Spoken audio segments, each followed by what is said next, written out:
Hey guys, Tristan here from RC Bros 2000. Today we have Veloci's level 10 upgrade.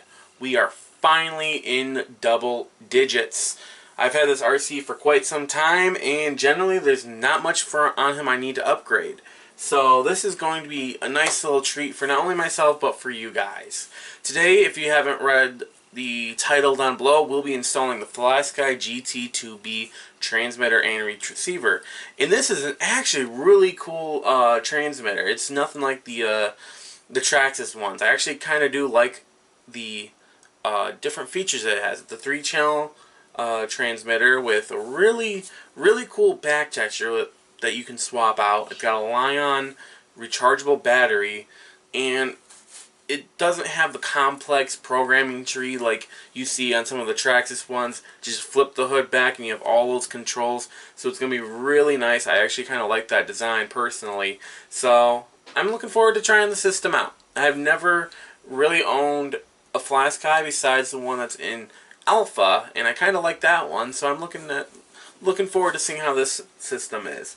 So other than that, guys, if you guys do know, Veloci currently has a TQI system, 4-channel currently in him. The only reason why I'm swapping it out is because that TQI system is going to Kodiak.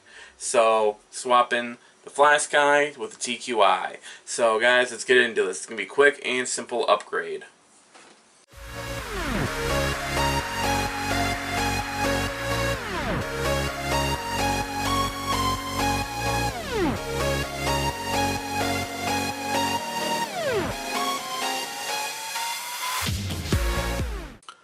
Alright, so all we need to do to prep the transmitter and receiver to be installed is just open up the battery tray and slide in the lithium-ion battery for the transmitter.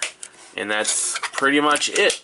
Now, if you do not like the size of the handle, FlySky has also sent in a different sized silicone handle that goes in the back to offset it. I already have the large one installed, but to remove them and replace them, all you gotta do is just pull up and they come right on off just like that. And then you're good to go, but that's really preference. I put the large one on. I like the feel of that one better than the small. Now when it comes to the receiver, the transmitter has already been bound to it, so there's nothing else we really have to do to either of them before installing them. All we just gotta do is crack the RC on open. To get to the receiver, we need to remove both the ESC and motor. So all we have to do is open up the battery box, just like that. Slide the ESC on off, and then we're going to remove this single M3 screw that holds the motor to the plate. To get into the receiver box, I'm going to be removing 5 screws. There's going to be 4 for the receiver box itself, 2 for the top, and then 2 for the wire tie. As well as I'm going to be removing the single grub screw that holds the antenna in place. Alright, so with all the screws removed, I can go ahead, pull out the antenna from its spot, and feed it through the hole of the receiver box. Just like that. And now we can go ahead and start removing all the wires to the receiver. Got the 2 servos, and then the ESC. Once all they're done, we just gotta pry up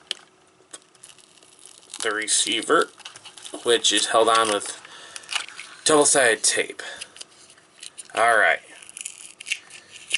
So, since there is some double-sided tape left, I may be able to stick some because I'm actually out.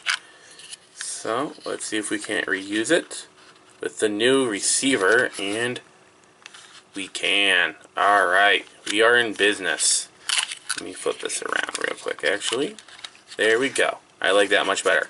So now, if you guys aren't thinking it already, there is one slight issue with this receiver, and that's because it only has one channel position for the servo. Luckily I had a splitter on hand, so we're gonna go ahead, slide this little splitter in there and plug in the 2 servos, making sure they're lined up just like that. And since they have different colors, you just want to make sure the orange wire, which is a signal wire on my Savox servos, is lined with the white, or the brown with the black. So, almost plugged it in incorrectly, since these do not have that little specific slide that goes in. After that, we just take our ESC wire and plug that into channel 2, which is, it's starting to make a mess of wires, which is not good. So I may end up having to shorten this splitter. Alright, I think we're in business. Alright, so after a little bit of mechanical difficulties, I got the ESC plugged into the receiver. I jumbled all the wires up because that was going to be basically going through a jungle to get all these wires in. And I've routed the antenna into the antenna tube on the top of the receiver box. So now all we have to do is to screw in the same 5 screws that we removed before.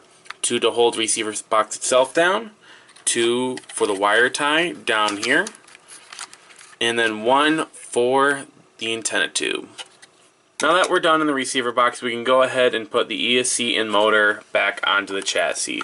What is easily done is by sliding it onto the bottom peg, meshing it with the pinion, and then screwing down that 1 M3 screw that we took off earlier. And we can go ahead, take the ESC, slide it into its spot there, and close the door. Alright, so the last thing that we need to do is to basically calibrate the ESC to this new transmitter. So what we gotta do is make sure our transmitter is on with the battery plugged in, and I'm really hoping this LiPo battery has enough juice for this. We're gonna need to power on the ESC, press it and hold it till it turns red, release it, blink once, full throttle, blink twice, full reverse, and then release. So, only issue is what I'm seeing is my steering is off. So, to reverse steering, all I have to do is that. And now we are in business. Alright, so that is it, guys. We have now swapped velocity over to a FlySky, which is freaking awesome. I actually really do like the feel of this transmitter. So, alright, well, I hope you guys enjoyed this video, and I will see you all next time.